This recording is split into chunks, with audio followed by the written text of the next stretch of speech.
ಆಡಳಿತ ಸುಧಾರಣಾ ಆಯೋಗದ ಅಧ್ಯಕ್ಷರಾಗಿ ಆರ್.ವಿ. ದೇಶಪಾಂಡೆ ಅವರನ್ನ ಆಯ್ಕೆ ಮಾಡಲಾಗಿದೆ. ಹಳಿಯಾಳ ಶಾಸಕ ಆರ್.ವಿ. ದೇಶಪಾಂಡೆಗೆ ಸಂಪುಟ ದರ್ಜೆಯ ಸ್ಥಾನಮಾನ ನೀಡಲಾಗಿದೆ. ಸಚಿವ ಸ್ಥಾನ ಸಿಗದೆ ಆರ್.ವಿ. ದೇಶಪಾಂಡೆ ಬೇಸರಗೊಂಡಿದ್ರು. ಅವರಿಗೆ ಸಂಪುಟ ದರ್ಜೆಯ ಸ್ಥಾನಮಾನ ನೀಡಲಾಗಿದೆ.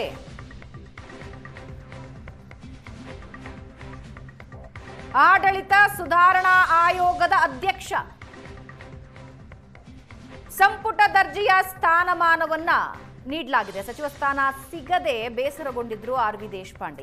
ಯಾರಿಗೆ ಸಚಿವ ಸ್ಥಾನ ಸಿಗಲಿಲ್ವೋ ಅವರನ್ನ ಸಂಪುಟ ದರ್ಜೆ ಮತ್ತು ಇತರ ಆಯ್ಕೆಗಳನ್ನ ಮಾಡೋದಕ್ಕೆ ಈಗಾಗಲೇ ಪ್ರಯತ್ನಗಳಾಗಿದ್ವು.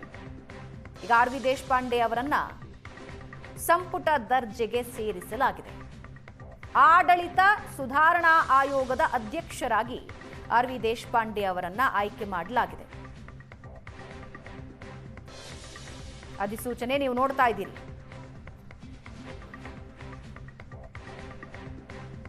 ತಕ್ಷಣದಿಂದಲೇ ಜಾರಿಗೆ ಬರುವಂತೆ ಮತ್ತು ಮುಂದಿನ ಅಧಿವೇಶನದವರೆಗೆ ಆಡಳಿತ ಸುಧಾರಣಾ ಆಯೋಗದ ಅಧ್ಯಕ್ಷರಾಗಿ ನೇಮಿಸಿ ಸಂಪುಟ ದರ್ಜೆ ಸಚಿವ ಸ್ಥಾನಮಾನ ನೀಡಿ ಆದೇಶಿಸಲಾಗಿದೆ.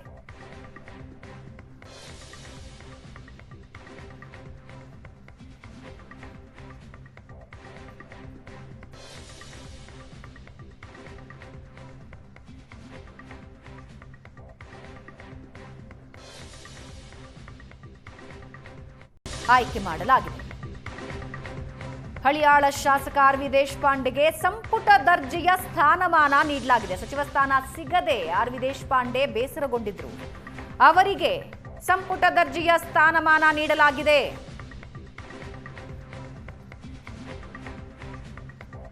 ಆಡಳಿತ ಸುಧಾರಣಾ ಆಯೋಗದ ಅಧ್ಯಕ್ಷ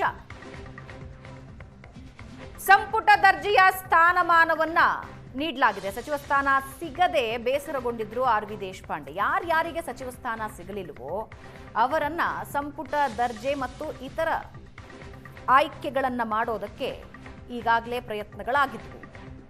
ಈಗ ಆರ್.ವಿ. ದೇಶಪಾಂಡೆ ಅವರನ್ನ ಸಂಪುಟ ದರ್ಜೆಗೆ ಸೇರಿಸಲಾಗಿದೆ.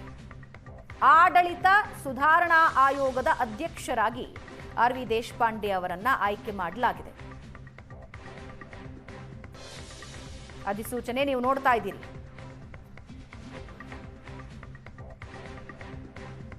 ತಕ್ಷಣದಿಂದಲೇ ಜಾರಿಗೆ ಬರುವಂತೆ ಮತ್ತು ಮುಂದಿನ ಅಧಿವೇಶನದವರೆಗೆ ಆಡಳಿತ ಸುಧಾರಣಾ ಆಯೋಗದ ಅಧ್ಯಕ್ಷರಾಗಿ ನೇಮಿಸಿ ಸಂಪುಟ ದರ್ಜೆ ಸಚಿವ ಸ್ಥಾನಮಾನ ನೀಡಿ ಆದೇಶಿಸಲಾಗಿದೆ.